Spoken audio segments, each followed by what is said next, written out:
Anari rafiki yangu, karibu tena katika chaneli yetu. Kama wewe ni mgeni hapa, hakikisha umesubscribe ili usikose mafundisho mapya ya mahusiano. Leo nataka niongee na wewe kwa ukweli kabisa, na sio ule ukweli wa juu juu, bali ule unaoumiza kidogo, lakini unaweka mambo sawa. Kama umewahi kuwa na mwanaume ambaye anapenda kukusema vibaya, anakudharau mbele za watu, au anaongea maneno ambayo yanakufanya ujisikie mdogo, basi video hii ni kwa ajili yako. Kwa sababu ukweli ni huu: watu wengi wanajaribu kupambana na mwanaume mropokaji kwa hasira, lakini mwisho wake wanazidi kupoteza heshima yao. Na mimi nimewahi kuwa hapo.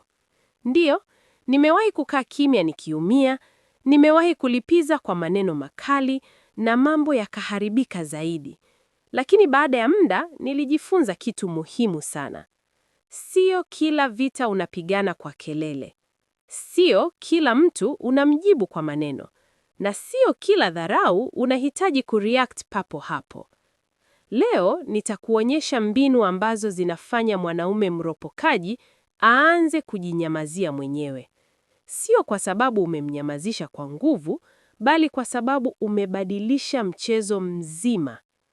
Lakini kabla hatujaingia ndani zaidi, nataka nikueleze kitu kimoja ambacho watu wengi hawakijui. Mwanaume anayependa kuropoka sana, mara nyingi hana nguvu halisi ya ndani. Ndiyo, inaweza kuonekana kama ana confidence, lakini ndani kabisa kuna kitu anakificha. Na hapa ndipo wanawake wengi wanakosea. Wanadhani wakipaza sauti zao watashinda, lakini ukweli ni kwamba wanampa nguvu zaidi. Leo nataka ubadilishe hiyo. Nataka ujifunze namna ya kumdhibiti mtu kama huyo bila kupiga kelele, bila kupoteza heshima yako na bila kuonekana dhaifu. Kwa sababu mwanamke mwenye akili hashindani kwa maneno, anashinda kwa mbinu. Na nikwambie kitu, baada ya video hii hutakuwa yule mtu wa zamani. Utajua lini unyamaze, lini ujibu, na jinsi ya kufanya maneno yake yaanze kumpotezea nguvu yeye mwenyewe. Kaa hadi mwisho, kwa sababu mbinu ya mwisho ndiyo yenye nguvu kuliko zote, na watu wengi hawaijui kabisa. Sasa tuanze na msingi muhimu. Mbinu ya kwanza: usijaribu kushinda kila hoja. Nilifanya kosa hili kwa muda mrefu sana. Kila alichosema nilitaka kujibu. Kila alichokosea nilitaka kurekebisha. Kila dharau nilitaka kuikata papo hapo. Lakini niligundua kitu: kadri unavyojaribu kumshinda mropokaji kwa maneno, ndivyo anavyozidi kupata jukwaa. Kwa sababu watu kama hawa wanaishi kwa attention. Wanataka majibu yako, wanataka reaction yako, wanataka kuona umeumia. Na ukimpa hicho, umeshapoteza mchezo. Siku nilipoacha kujibu kila kitu, ndipo mambo yalianza kubadilika. Sikuwa napigana tena, nilikuwa na control hali. Hii haimaanishi uwe dhaifu, hapana. Ina maana unachagua vita zako, kwa sababu sio kila neno lina thamani ya majibu yako. Sasa, baada ya kuelewa kwamba huhitaji kushinda kila hoja, kuna mbinu nyingine ambayo ilinibadilisha kabisa. Na hii ndio watu wengi hawaielewi. Mbinu ya pili: tumia ukimya wenye nguvu. Kuna tofauti kubwa sana kati ya kunyamaza kwa sababu umeumia na kunyamaza kwa sababu umechagua. Nilikuwa nikinyamaza zamani, lakini ndani nikiwa na hasira, maumivu na pressure. Na mwanaume mropokaji anahisi hilo. Anajua bado ana nguvu juu yako. Lakini siku nilipoanza kutumia ukimya kwa makusudi, kila kitu kilibadilika. Alipoongea vibaya, sikumjibu mara moja. Nilimtazama tu kwa utulivu. Hakuna hasira, hakuna tabasamu la kulazimisha, hakuna kujitetea. Kimya. Na unajua nini hutokea kwa mtu ambaye amezoea kupigana na wewe, halafu ghafla humpi jibu? Anaanza kujisikia vibaya. Anaanza kujitilia shaka. Anaanza kuongea zaidi na kujiharibia mwenyewe. Kwa sababu watu wanaoropoka wanategemea reaction yako ili waendelee. Ukikata hiyo reaction, umekata chanzo cha nguvu yao. Lakini nataka uwe makini hapa. Usitumie ukimya kama adhabu ya kitoto. Usitumie ukimya kama silent treatment ya kuumiza. Tumia ukimya kama ishara ya control. Ni tofauti kubwa sana. Ukikaa kimya huku umejikusanya, mwili wako unaonyesha confidence, macho yako yako steady, hapo unakuwa unatuma ujumbe bila kusema neno. Siko kwenye kiwango hiki. Nakumbuka siku moja, alikuwa anajaribu kunidharau mbele ya watu. Zamani ningejibu hapo hapo, labda ningepandisha sauti au ningemkatisha. Lakini siku hiyo nilikaa kimya. Nilimsikiliza mpaka akamaliza. Halafu nikasema kwa sauti ya utulivu kabisa, unaonekana una hasira sana leo. Tutaongea vizuri baadaye. Basi, hakuna drama, hakuna ugomvi. Lakini unajua kilichotokea? Watu waliokuwa pale waliona tofauti. Yeye mwenyewe alijisikia amepoteza nguvu na mimi sikupoteza heshima yangu. Hii ndiyo nguvu ya ukimya uliochaguliwa. Sasa kuna mbinu nyingine ambayo wengi wanaogopa kuitumia, lakini ndiyo inayoweka mipaka. Mbinu ya 3, weka mipaka kwa maneno machache. Hapa ndipo unahitaji ujasiri, kwa sababu kuna wakati ukimya pekee hautoshi. Kuna wakati unahitaji kusema kitu, lakini sio kwa hasira na sio kwa maelezo marefu. Maneno machache yenye uzito. Nilijifunza kusema sentensi fupi kama hizi: sitaongea na wewe kama unaongea hivyo. Hilo si sawa na sikubaliani nalo. Ukiheshimu mazungumzo, nitaendelea. Vinginevyo, naondoka. Kitu cha muhimu hapa sio maneno tu, ni jinsi unavyoyasema. Hakuna kupaza sauti, hakuna kutetemeka, hakuna kujitetea kupita kiasi. Unasema, halafu unaacha. Na kama ataendelea kuropoka, unatekeleza ulichosema. Unaondoka, unakata mazungumzo, unajitoa kwenye hali hiyo. Hapo ndipo watu wengi wanashindwa. Wanasema mipaka, lakini hawaifuati. Na mwanaume mropokaji akiona hivyo, anajua unaweza kusema, lakini hutafanya. Na hapo anapata nguvu zaidi. Ukweli ni huu: watu wanakutendea kulingana na mipaka unayokubali. Ukiruhusu maneno mabaya, yataendelea. Ukisimama kwa utulivu, yataanza kupungua. Na bado hatujafika kwenye mbinu nzito zaidi. Kwa sababu kwenye sehemu inayofuata, nitakuonyesha mbinu ya kisaikolojia ambayo inafanya hata mropokaji mkali aanze kujirekebisha mwenyewe bila hata kumlazimisha. Hii ni mbinu ambayo nilipoanza kuitumia, ndipo niliona mabadiliko ya kweli. Kama umefika hapa, hakikisha unaendelea, kwa sababu hapo ndipo siri inapoanza kufunguka zaidi. Sasa, hapa ndipo mambo yanabadilika kabisa, kwa sababu mbinu nitakayokuonyesha sasa sio ya kawaida, na watu wengi hawaijui. Lakini ukishaielewa, utaona jinsi nguvu inavyohama kutoka kwake kwenda kwako. Mbinu ya 4. Tumia mirror psychology. Nilipogundua hii mbinu, nilishangaa sana. Kwa sababu badala ya kumpinga mtu mropokaji, unamfanya ajione mwenyewe. Watu wengi wanapoongea vibaya, hawajisikii vibaya kwa sababu hakuna anayewaonyesha.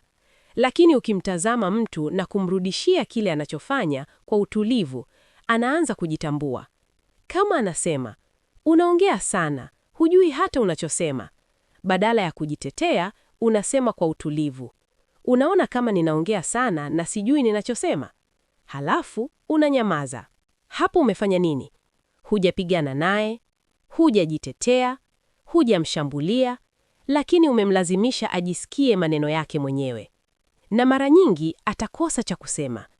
Akisema, wewe ni mtu wa hovyo, usijibu kwa hasira. Sema, unahisi mimi ni mtu wa hovyo? Halafu kaa kimya. Hii mbinu inafanya kazi kwa sababu moja kubwa sana. Inavunja automatic pattern yake. Mropokaji ana mfumo wa kawaida. Anaongea vibaya, unajibu kwa hasira, ugomvi unaendelea. Lakini ukibadilisha hilo na kuleta utulivu plus kumrudishia maneno yake, anapoteza direction, na hapo ndipo nguvu yake inapungua. Lakini inataka uwe makini. Usitumie hii mbinu kwa kejeli. Usitumie kwa dharau. Tumia kwa utulivu wa kweli. Kwa sababu kama utaweka toni ya dhihaka, itageuka kuwa ugomvi tena. Sasa, kuna mbinu nyingine, ambayo ni ya ndani zaidi. Hii sio kuhusu maneno yako, bali ni kuhusu jinsi unavyojiona wewe mwenyewe. Mbinu ya 5. Usijichukulie kila neno binafsi. Hii ndiyo ilikuwa ngumu zaidi kwangu. Kwa sababu kila alichosema, nilikuwa nakichukua moyoni.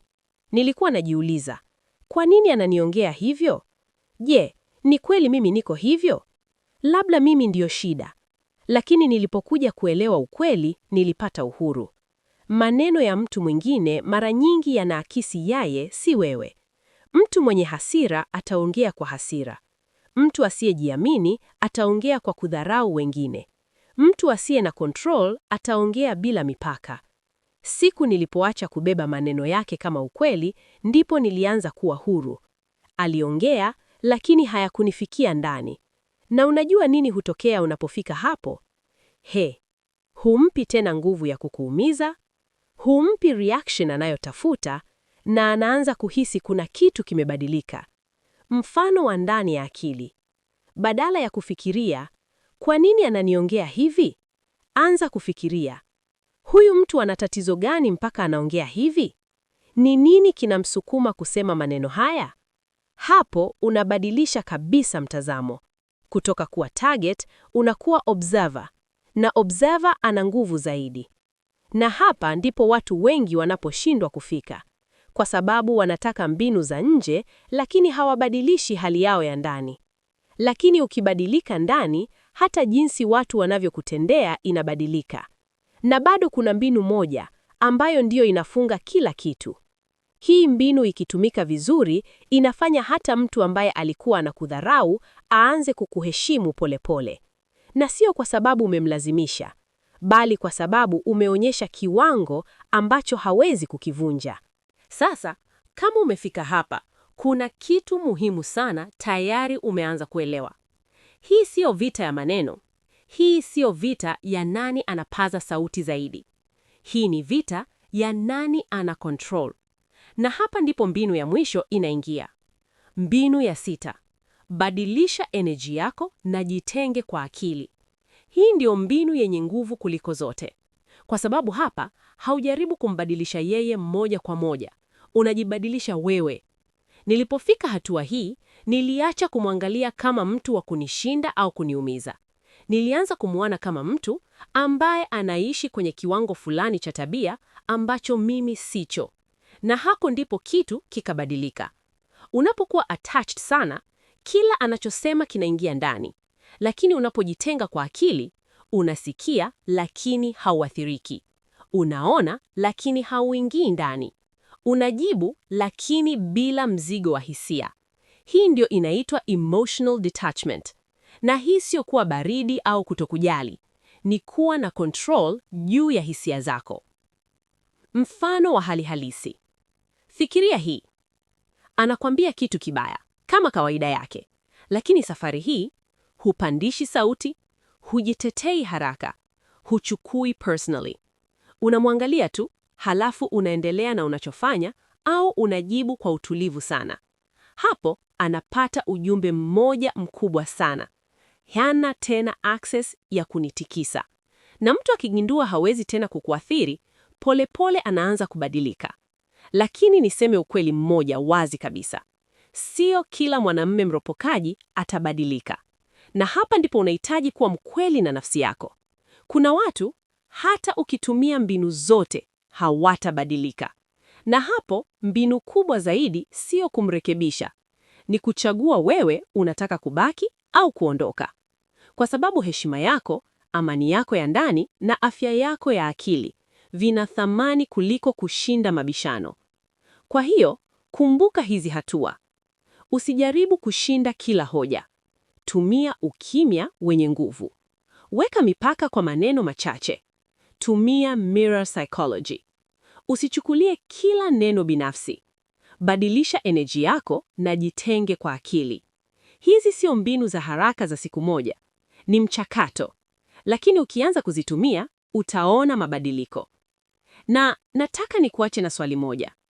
Ni mara ngapi umejaribu kupigana kwa maneno na ukaishia kuumia zaidi? Na kama umechoka na hiyo hali, labda ni muda wa kubadilisha njia. Kama video hii imekufungua macho, hakikisha umelike, subscribe na usisahau kushare na mtu ambaye anahitaji kusikia hii. Kwa sababu watu wengi wanateseka kimya kimya, wakidhani njia pekee ni kupigana. Lakini sasa unajua, kuna njia ya kushinda bila kelele. Kuna njia ya kuheshimiwa bila kulazimisha. Na yote inaanza na wewe. Mpaka wakati mwingine, jikumbuke na usiruhusu mtu yoyote akupunguzie thamani yako kwa maneno.